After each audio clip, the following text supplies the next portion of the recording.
Halo teman-teman semuanya, jumpa lagi di Marjo Channel. Pada video kali ini kita akan mencoba membahas beberapa pertanyaan mengenai topik viskositas. Saksikan video ini hingga selesai.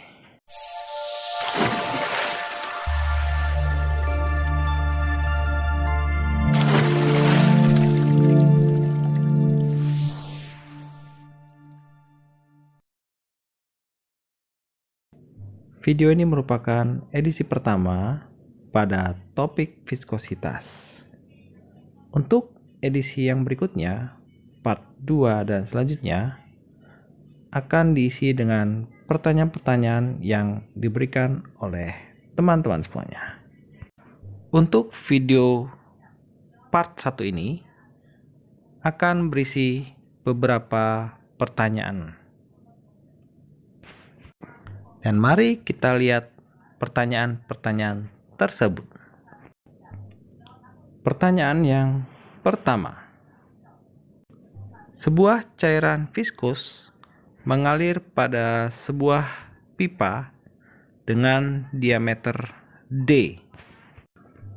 Lalu pipa ini kita gantikan dengan pipa lain yang berdiameter setengah dari diameter pipa awal yang berjumlah 2 dan disusun secara paralel dengan memiliki panjang yang sama dengan panjang pipa awal. Selain itu, susunan pipa kedua ini juga memiliki perbedaan tekanan antara kedua ujung pipa tersebut bernilai sama dengan pipa awal. Dan yang menjadi pertanyaannya adalah, berapakah perbandingan aliran fluida pada pipa kedua ini dibandingkan dengan aliran fluida pada pipa pertama, atau yang kita namakan flow rate.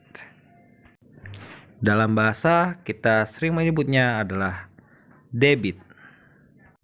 Sekarang kita lihat bagaimana cara menjawab pertanyaan ini. Untuk menjawab pertanyaan ini, kita akan menggunakan persamaan dari hukum Pareto yang menyatakan flow rate pada fluida dengan nilai viskositasnya. Delta V per delta T adalah nilai dari flow rate, V per 8 sebagai nilai konstantanya, delta P sebagai perbedaan tekanan antara kedua ujung pipa, L panjang pipa, R jari-jari dari pipa, dan eta adalah nilai viskositas dari fluida yang mengalir di dalam pipa. Sekarang kita lihat ilustrasi dari pertanyaan ini. Kita sebut saja pipa awal adalah pipa A dan pipa B adalah pipa yang telah dirubah diameternya dan terdapat 2 susunan pipa secara paralel seperti pada gambar ini. Lalu sekarang kita akan tuliskan persamaan Poisson untuk masing-masing pipa ini. Untuk pipa awal, yaitu pipa A, yaitu delta V per delta T akan sama dengan V per 8 kali delta P kalikan dengan R, kita sebut aja RA untuk jari-jari pipa awal, pangkat 4 per L kalikan dengan eta. Sedangkan untuk pipa B, delta V per delta T akan sama dengan V per 8 kali delta P kalikan dengan RB, kita sebut saja RB, jari-jari dari pipa B, per L kalikan dengan eta. Dikarenakan ada susunan paralel di dalamnya dan masing-masing pipa memiliki nilai yang sama, maka kita tambahkan antara satu pipa dengan pipa yang lainnya. Lalu kita sederhanakan penulisannya menjadi 2 kali V per 8 kali delta P kali RB pangkat 4 per L kali eta. Selanjutnya, kita akan tuliskan terlebih dahulu di sini informasi dari pertanyaan, yaitu bahwa diameter dari pipa B akan sama dengan setengah dari diameter A, sehingga jari-jari dari pipa B akan sama dengan setengah dari jari-jari pipa A. Dan setelah itu kita akan melakukan perbandingan antara flow rate dari pipa A dengan pipa B. Kita tuliskan seperti ini. Flow rate A berbanding flow rate B. Kita masukkan persamaan Poisson tadi. Delta V per delta T dari pipa A per delta V per delta T dari pipa B. Lalu kita gantikan nilai tersebut ke dalam persamaan Poissonnya. Seperti ini, untuk yang atas adalah pipa A dan yang bawah pipa B. Untuk nilai V per 8 bisa kita eliminasi karena atas dan bawah bernilai sama. Delta P juga bisa kita eliminasi karena informasi dari pertanyaan bernilai sama. Dan begitu juga dengan panjang pipa, juga nilai viskositas dari fluidanya. Sehingga setelah semua dieliminasi, maka akan disederhanakan menjadi seperti ini. RA pangkat 4 per 2 kali RB pangkat 4. Dan untuk jari-jari RB kita gantikan dengan setengah RA, sehingga RA-nya juga kita bisa eliminasi. Dan hasil matematis dari persamaan ini adalah 1 per 1/8. Sehingga kita bisa mendapatkan hasil akhir bahwa flow rate dari pipa B akan sama dengan 1/8 dari flow rate pipa A. Jadi seperti itulah jawaban pembahasan dari soal pertama kita. Kita akan lanjutkan ke pertanyaan yang kedua. Sekarang kita lihat pertanyaan yang kedua. Pada pertanyaan kedua ini terlihat sebuah gambar jarum suntik. Disebutkan pada pertanyaan ini jarum suntik tersebut memiliki ukuran jari-jari sebesar 0,3 mm dengan panjang 3 cm. Jarum suntik ini berisi cairan dengan viskositas sebesar 2 kali 10 pangkat min 3 Pascal second. Pada bagian ujung jarum terukur tekanan sebesar 16 mm Hg. Pertanyaan pada bagian A yaitu, berapa besar tekanan fluida pada bagian pangkal jarum suntik jika kecepatan aliran cairan suntik sebesar 0,25 ml per detik?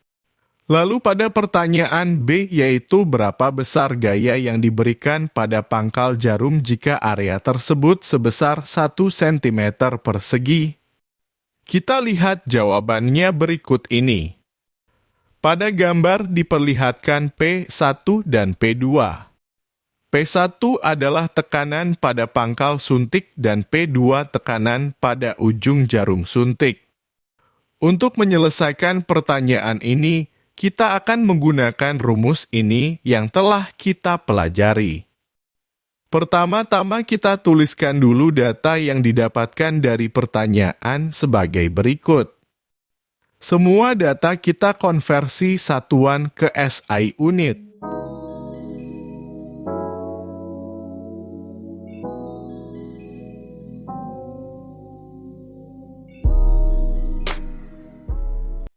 Untuk jawaban pertanyaan A, kita masukkan semua data ke dalam rumus tadi. Lalu kita dapatkan nilai dari delta P. Delta P akan sama dengan P1 dikurangi P2. Ini dikarenakan nilai P1 harus lebih besar dari P2. Lalu kita ubah persamaannya dan kita kembali masukkan nilai yang sudah kita dapat sebelumnya. Dan inilah jawaban pertanyaan A, nilai tekanan pada pangkal suntik. Kita lanjutkan pertanyaan B. Kita gunakan rumus tekanan yaitu gaya dibagi dengan luas area pada tekanan. Kemudian kita ubah persamaannya. Dan kita tinggal masukkan nilai tekanan P1 dan juga nilai luasnya. Inilah jawaban pertanyaan B. Gaya yang diberikan pada pangkal suntik. Lanjut pada pertanyaan ketiga. Pada pertanyaan ini dijelaskan ada sebuah benda berbentuk bola dengan jari-jari 1 cm dijatuhkan pada sebuah tabung yang berisi cairan. Massa dari bola tersebut 12 gram dan massa jenis cairan 1.200 kg per meter kubik. Bola tersebut mencapai kelajuan terminal sebesar 0,15 meter per detik saat di dalam cairan. Mari kita lihat jawaban dari pertanyaan ini. Pertama-tama kita gambarkan gaya yang terjadi pada benda ini. Ada gaya berat yang arahnya ke bawah, ada gaya apung yang arahnya ke atas, lalu karena benda ini bergerak ke bawah yang artinya massa jenis benda lebih besar daripada cairan sehingga viscous drag atau drag force yang terjadi memiliki arah gaya ke atas. Kita tuliskan terlebih dahulu data yang kita dapatkan dari pertanyaan yaitu seperti ini. Untuk massa jenis benda kita hitung dari massa benda dibagi dengan volume benda yang berbentuk bola. Kita dapatkan nilainya seperti ini. Kemudian kita terapkan hukum pertama Newton pada keadaan ini saat bola bergerak pada kelajuan terminal. Gaya yang ada pada gambar kita tuliskan di persamaan ini. Untuk viscous drag akan bernilai maksimum pada saat benda mengalami kelajuan terminal.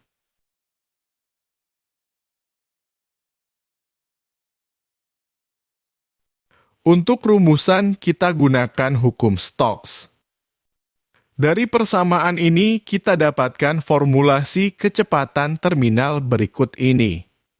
Lalu kita pindahkan nilai eta atau viscosity-nya menjadi seperti ini.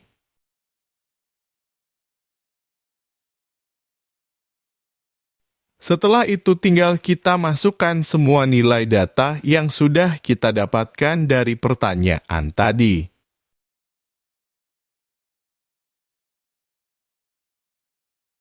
Dan inilah hasil perhitungannya.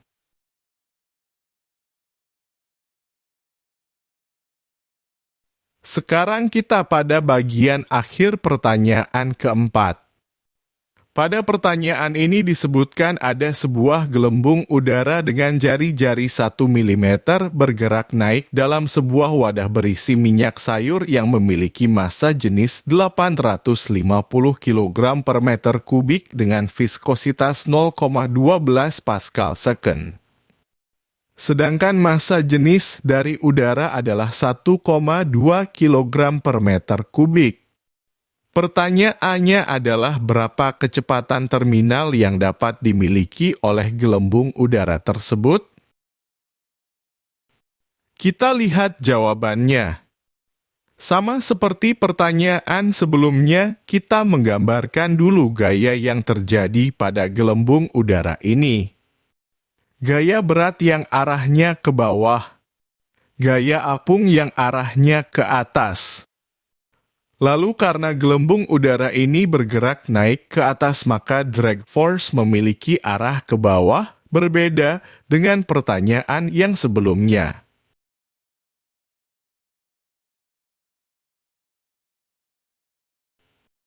Kita tuliskan dulu data informasi yang kita dapatkan dari pertanyaan.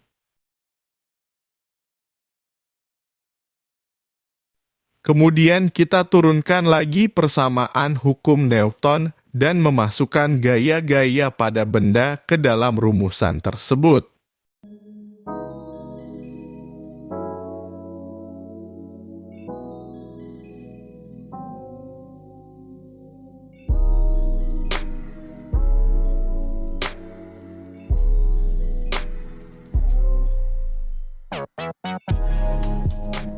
Dari persamaan tersebut, kita mendapatkan formulasi kecepatan terminal pada kejadian ini, yaitu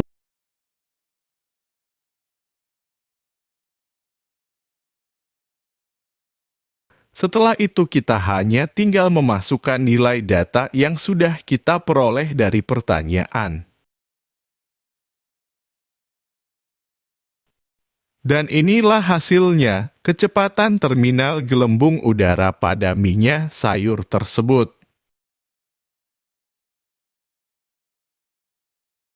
Jadi demikian tadi beberapa contoh pertanyaan tentang viskositas pada part pertama ini.